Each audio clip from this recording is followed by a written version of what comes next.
कुठलाही सणवार असो किंवा पटकन काहीतरी गोड खायची इच्छा होत असेल ना, तर ही शेवयांची खीर जरूर करून बघा. एकदम क्रीमी, दाटसर आणि टेस्टी अशी ही खीर बनते. यासाठी व्हिडिओ शेवटपर्यंत जरूर बघा आणि सगळ्यात आधी आपल्या मील्स बाय सुकेशिनी या चॅनलला सबस्क्राईब करा. सगळ्यात आधी खीर बनवायच्या आधी काजूची पेस्ट मी करून घेणार आहे.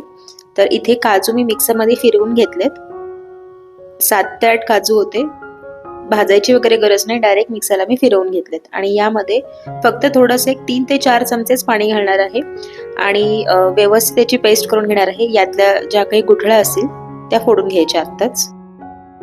या पेस्टमुळे खिरीला टेक्स्चर एक चांगलं येतं आणि दाटसर ही खीर होते. स्टेप ऑप्शनल आहे, तुम्हाला जर अख्खे काजू खिरीत डायरेक्ट घालायचे असेल तसे घातले तरीही चालतील. पेस्ट आपली तयार आहे. खीर करायला घेऊयात. एक कढई घेतली. कढई गरम झाली की त्यामध्ये घालायचे 2 चमचा तूप.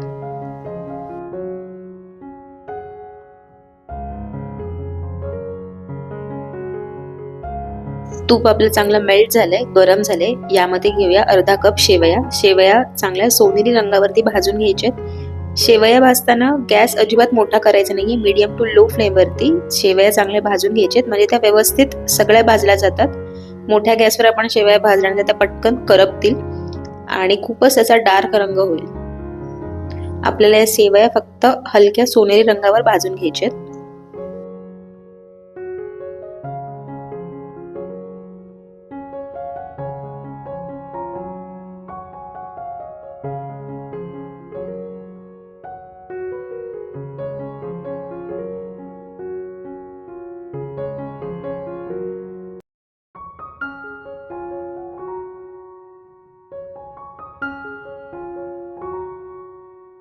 दोन ते 3 मिनिटं झालेली आहेत बघा.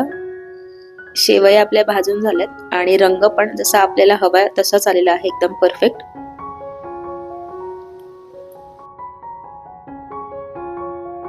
आता या शेवया मी शिजवून घेणार आहे. त्यासाठी मी अर्धा ते पाऊण ग्लास पाणी यामध्ये घालते.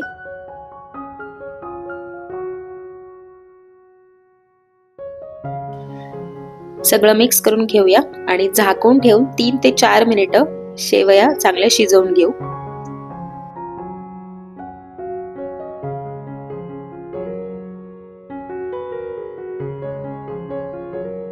दोन मिनिटं झालेली आहेत. एकदा चेक करूया.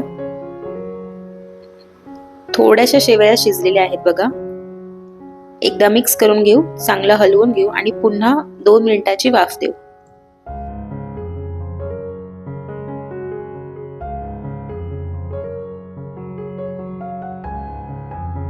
आता आणखी 2 मिनिटानंतर बघा पाणी बऱ्यापैकी आटलेलं आहे आणि शेवया आपल्या एकदम फुलल्यात, चांगल्या शिजलेत. अजिबात चिकट नाहीयेत, एकदम शेवया आपल्या मोकळ्या मोकळ्या शिजलेल्या आहेत. रंग पण शेवयांचा एकदम परफेक्ट आलेला आहे.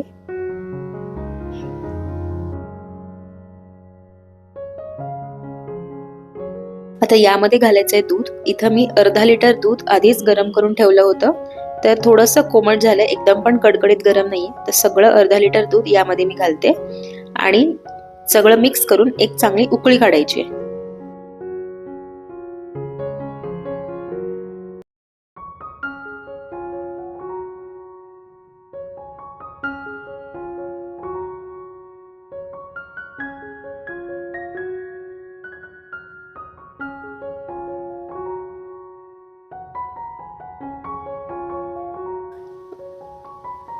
दुधाला पण बघा चांगली उकळी येते.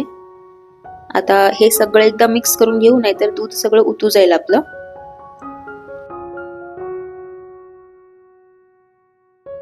आता यामध्ये आपण जी सगळ्यात सुरुवातीला काजूची पेस्ट केली ती यामध्ये घालूया.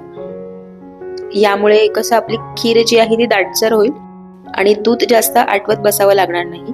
आपल्याला जशी कन्सिस्टन्सी हवी तशी पटकन येईल.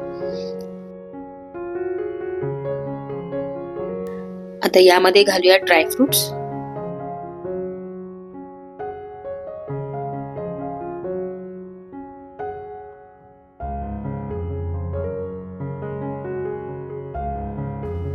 आणि सगळ्यात शेवटी घालायची साखर. पाव कप साखर घेतली आहे मी. जर तुम्हाला अजून जास्त गोड हवी असेल तर साखरेचं प्रमाण तुम्ही वाढवू शकता. साखर सगळी मिक्स करायचे आणि सगळी विरघळून घ्यायची. आपलं दूध चांगलं गरम झाले त्यामुळे साखर पटकन विरघळली जाते.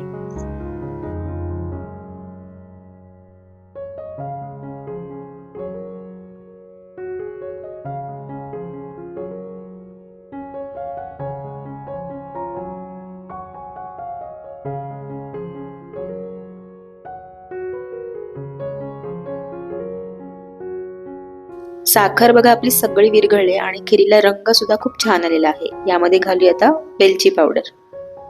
वेलची पावडर सुद्धा खिरीमध्ये चांगली मिक्स करून घेऊयात. सगळ्यात शेवटीच घालायची म्हणजे वेलचीचा जो फ्लेवर आहे तो शेवटपर्यंत खिरीमध्ये राहतो.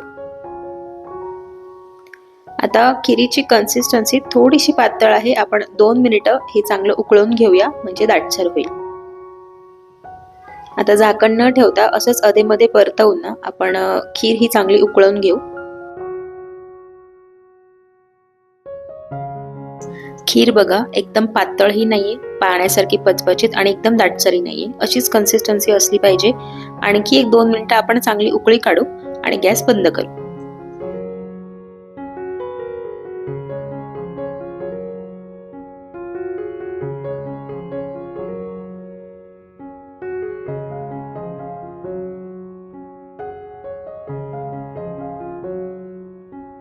खीर आता आपली तयार आहे.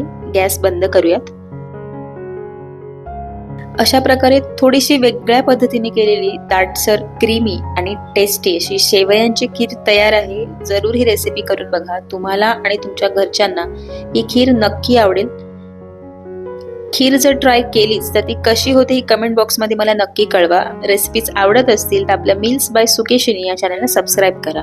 व्हिडिओजना लाईक करा आणि जास्तीत जास्त शेअर करा. पुन्हा भेटूया अशाच एका रेसिपी सोबत. Thank you so much for watching.